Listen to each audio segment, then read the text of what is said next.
एक घटना हमारे साथ और घटी, उसके बाद मैं एक गीत और प्रस्तुत करूंगा और अपनी जगह लूंगा। एक जगह मैं ऐसे ही गांव में कविता पढ़ने गया तो एक बूढ़ी अम्मा सबसे आगे बैठी थी और जैसे मैंने कविता पढ़ना प्रारंभ किया रमेश भाई, अम्मा जोर जोर से रोने लगी। बहुत देर तक रोती नहीं, जब तक मैं काव्य पाठ करता रहा अम्मा रोती नहीं।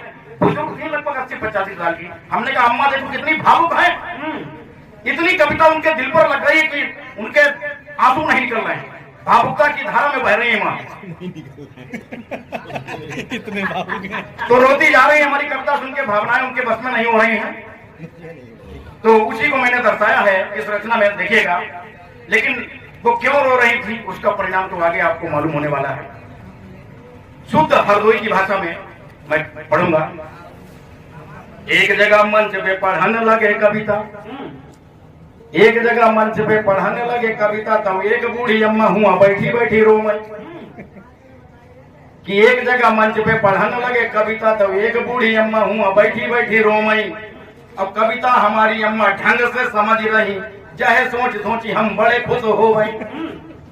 अम्मा को बड़े समझ में आ रहा है, मैं बड़ा खुश कि कविता हमारी अम्मा ढंग से समझ नहीं, चाहे सोच सोची हम खुद बड़े हो गए। अब कविता के बाद हमने अम्मा जी से पूछ लिया, कविता के बाद हमने अम्मा जी से पूछ लिया, पूरी कविता में तुम फूटी फूटी रोई और शुरू से आखिर तक पलकन झपकाई, इतनी लगन से सुनती नहीं कोई। दम है तुम्हारी बात में कि शुरू से आखिर तक पलकन झपकाई, इतनी लगन से सुनती नहीं कोई। आपने इतने ध्यान से हमारी कविता को सुना, इतने ध्यान से कोई सुनता नहीं है हमारी कविता को, क्योंकि हमारी ऊट पटांग कविताएं कौन सुने, टाइम बर्बाद करे। अम्मा कहा लगी बेटा ऐसी कोई बात नहीं, तुम्हारी कविता हमारे कतई पल्ले नहीं बनी। लेकिन फिर हमने कहा इतनी भावुकता में आप क्यों रो रही हो? तो अम्मा का जवाब सुनिएगा, अगर अच्छा लगे तो। पहली बार भी मैं शायद इस कविता को पढ़ रहा हूँ। अम्मा बोली बात समझ रहे हो जो बेटा, कि अम्मा बोली बात समझ रहे हो जो बेटा, एक तो शब्द हमारे समझ में ना आए। और घटना जो एक दिन घटी थी हमारे घर, वह सोच सोच हमने आंसू बहाए।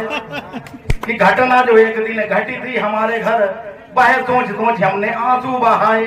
हमने क्या ऐसी कौन सी घटना आपके घर में घटी थी माँ जो आप रो रही हो, उस घटना को याद करके हमारी कविता में। तो अम्मा बता रही हैं कि एक बड़ो सुंदर सो पड़वा हमारो रहा।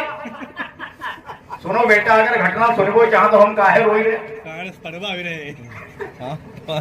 पड़वा सभी लोग जानते होंगे, भैंस का बच्चा। लगी रहे अम्मा बोली बिल्कुल हम आए गए बोट डराइयो तो मिल जाए। बिल्कुल बिल्कुल आप कहिए जो कहना है। कि एक बड़ो सुंदर सो पड़वा हमारो रहा, और बड़ा दुर्भाग्य घर सुना सुना करेगा, बड़ा दुर्भाग्य घर सुना सुना करेगा। और एक दिन सुबह से शाम तक रहेगा, एक दिन सुबह से बहुत शाम तक रहेगा। और बाबा करती करती बहु मरीगा, बाबा करती करती बहु मरीगा। और वैसे ही बेटा तुम शाम से चिल्लाई रहे, वैसे ही बेटा तुम शाम से चिल्लाई रहे। और तुमरो चिल्लाई वो देखी मन घबरा भाई, अरे बेटा तुमरो चिल्लाई वो देखी मन घबरा भाई। अब भाई तुम बेटा ही अच्छे भले तंदुरुस्त, अब तुम बेटा ही अच्छे भले तंदुरुस्त। सुबह तक जिंदा रहा राम ही जाने, सुबह तक जिंदा रही और राम ही जाने। हमने के बारे अम्मा हमारी कविता तुमने ऐसो आसमान पर पहुंचाओ। बहुत बहुत धन्यवाद।